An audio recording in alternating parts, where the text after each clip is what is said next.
Shalom, salam gereja kepenuhan Kristus. Firman Tuhan hari ini kita renungkan dalam Yakobus pasal yang pertama, ayatnya yang ke-9 sampai ayat yang ke-11. Saudara, ada banyak anak Tuhan yang kadang bingung karena ketika dia percaya Yesus, dia dikatakan masih kurang, masih belum sempurna sukacitanya, bahagianya kalau dia belum kaya.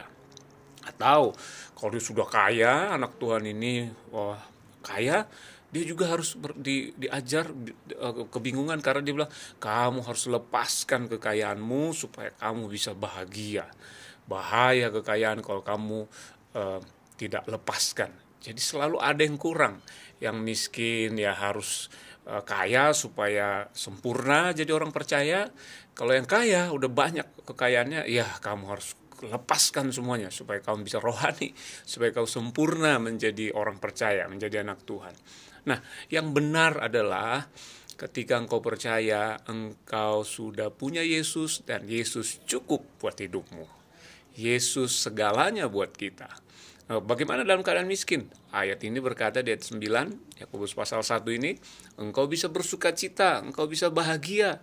Kenapa? Kamu warga surga. Bukan nanti tunggu kamu punya rumah, punya mobil mewah dan yang lain-lain baru bisa bersuka cita dan bahagia. No, kamu sudah bisa bersuka cita bahagia karena engkau penting, engkau berharga di mata Tuhan, engkau anak Allah yang sangat dikasihi, engkau warga surga. Jadi kebahagiaan kita dari identitas kita sebagai warga surga. Nah, dari situ engkau akan menyadari segala kebutuhanmu dicukupkan Tuhan. Hidupmu pas-pasan, pas ke Amerika ada uangnya, pas nanti mau butuh anak sekolah, bayar uang sekolah, ada uangnya. Pas-pasan aja terus hidupmu. Ya, jadi waktu kita bersuka cita sebagai warga surga, maka disitulah kita akan melihat Tuhan bekerja dalam keadaan miskin mungkin menurut dunia, tapi Tuhanmu kaya, Bapamu kaya, Dia yang pelihara hidupmu. Dan mungkin pada waktunya nanti Tuhan mempercayakan engkau hal-hal besar yang tak layak engkau terima, yang tak mungkin engkau terima. Tapi kalau Bapamu kaya, Tuhanmu kaya, maka Dia akan membuat engkau kaya bukan hanya mungkin secara materi, tapi kaya dalam berbagai kebajikan.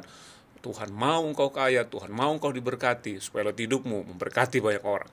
So, walaupun kau dalam keadaan ini masih miskin hari ini, tetaplah bersuka cita, karena engkau punya Allah yang kaya, engkau warga surga. Kemudian, nasihat bagi orang kaya di ayat 10 dan 11 dikatakan, kalau engkau kaya, tiba-tiba keadaanmu mengalami